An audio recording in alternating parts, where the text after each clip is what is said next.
Hello friends, ओम श्री गणेशाय नमः। ओम नमः शिवाय। आप सभी का स्वागत है आपके अपने यूट्यूब चैनल पर।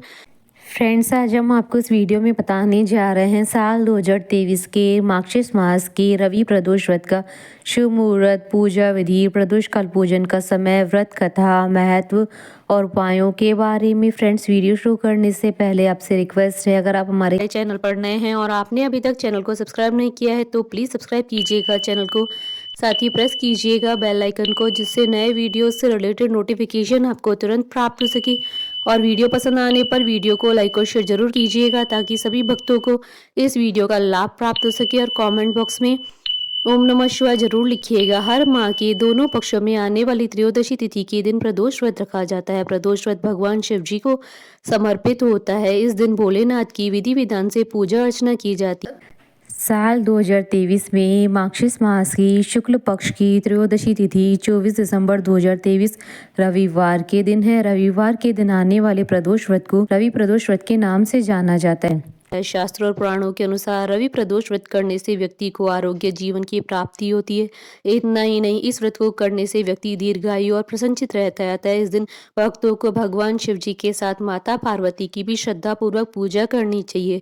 ऐसा करने से भगवान शीघ्र प्रसन्न होते हैं।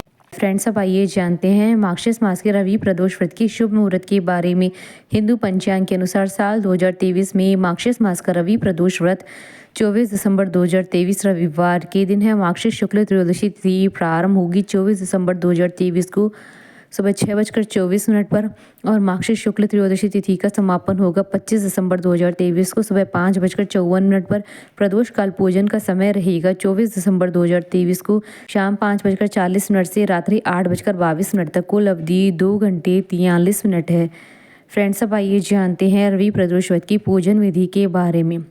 रवि प्रदोष के दिन सूर्योदय होने से पहले उठे, नहा धोकर साफ हल्के सफेद या गुलाबी वस्त्र पहने, सूर्य नारायण जी को तांबे के लोटे से जल में शक्कर डालकर अर्घ्य दें और अपने रोगों को खत्म होने की प्रार्थना सूर्य देव से करें। सारा दिन भगवान शिव के मंत्र ओम नमः शिवाय का मन ही मन जाप करते रहें और निराहार रहें। साथ ही जल का ज्यादा सेवन करें। शाम के समय प्रदोष काल में भगवान शिव को पंचामृत, दूध, दही, घी, शहद और शक्कर से अभिषेक कराएं। उसके बाद शुद्ध जल से स्नान कराकर रोली मोली चावल धूप दीप से पूजन करें। साबुत चावल की खीर और फल भगवान शिव को अर्पण करें। वहीं आसन पर बैठकर नमः शिवाय मंत्र का 108 बार जाप करें और शिव पंचाक्षरी स्तोत्र का 5 बार पाठ करें और अपने रोगों को दूर करने की भोलेनाथ से प्रार्थना करें। घर में और घर के मंदिर में साफ सफाई का ध्यान रखें। सारे व्रत विधान में मन में किसी तरीके का गलत विचार न आने दे। अपने गुरु और पिता के साथ सम्मान पूर्वक बात करे। सारे व्रत विधान में अपने आप को भगवान शिव को समर्पण कर दे। फ्रेंड्स, अब आइए प्रारंभ करें रवि प्रदोष व्रत की कथा। एक समय सर्व प्राणियों के हितार्थ परम पावन भागीरथी के तट पर ऋषि समाज द्वारा विशाल गोष्ठी का आयोजन किया गया। इस सभा में व्यास जी के परम शिष्य पुराण वेता सूत जी महाराज हरि कीर्तन करते हुए पधारे। सूत जी को आते हुए देखकर शौनकादि 88,000 ऋषि मुनियों ने खड़े होकर उन्हें दंडवत प्रणाम किया। महाज्ञानी सूत जी ने भक्ति भाव से ऋषियों को हृदय से लगाया तथा आशीर्वाद दिया। विद्वान ऋषिगण और सब शिष्य आसनों पर विराजमान हो गए। शौनकादि ऋषि ने पूछा, हे पूज्यवर महामते, कृपया यह बताने का कष्ट करें कि मंगलप्रद कष्ट निवारक यह व्रत सबसे पहले किसने किया और उसे क्या फल प्राप्त हुआ। श्री सूत जी बोले, आप सभी शिव के परम भक्त हैं। आपकी भक्ति को देखकर मैं व्रती मनुष्यों की कथा कहता हूँ।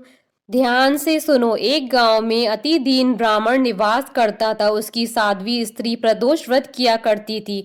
उसे एक ही पुत्र रत्न था। एक समय की बात है, वह पुत्र गंगा स्नान करने के लिए गया। दुर्भाग्यवश मार्ग में चोरों ने उसे घेर लिया और वे कहने लगे कि हम तुम्हें मारेंगे नहीं तो अपने पिता के गुप्त धन के बारे में हमें बता दो। बालक दीन भाव से कहने लगा कि बंधुओं, हम अत्यंत दुखी दीन है, हमारे पास धन कहाँ। तब चोरों ने कहा कि तेरे इस पोटली में क्या बंधा है।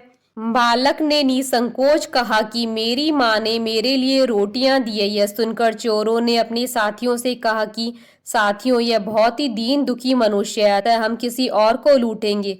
इतना कहकर चोरों ने उस बालक को जाने दिया।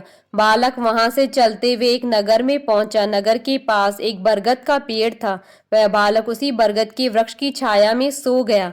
उसी समय उस नगर के सिपाही चोरों को खोजते हुए उस बरगद के वृक्ष के पास पहुंचे और बालक को चोर समझकर बंदी बना राजा के पास ले गए। राजा ने उसे कारावास में बंद करने का आदेश दिया। ब्राह्मणी का लड़का जब घर नहीं लौटा तब उसे अपने पुत्र की बड़ी चिंता हुई। अगले दिन प्रदोष व्रत था। ब्राह्मणी ने प्रदोष व्रत किया और भगवान शंकर से मन ही मन अपने पुत्र की कुशलता की प्रार्थना करने लगी। भगवान शंकर ने उस ब्राह्मणी की प्रार्थना स्वीकार कर ली। उसी रात भगवान शंकर ने उस राजा को स्वप्न में आदेश दिया कि वह बालक चोर नहीं है, उसे प्रातःकाल छोड़ दे, अन्यथा उसका सारा राज्य वैभव नष्ट हो जाएगा।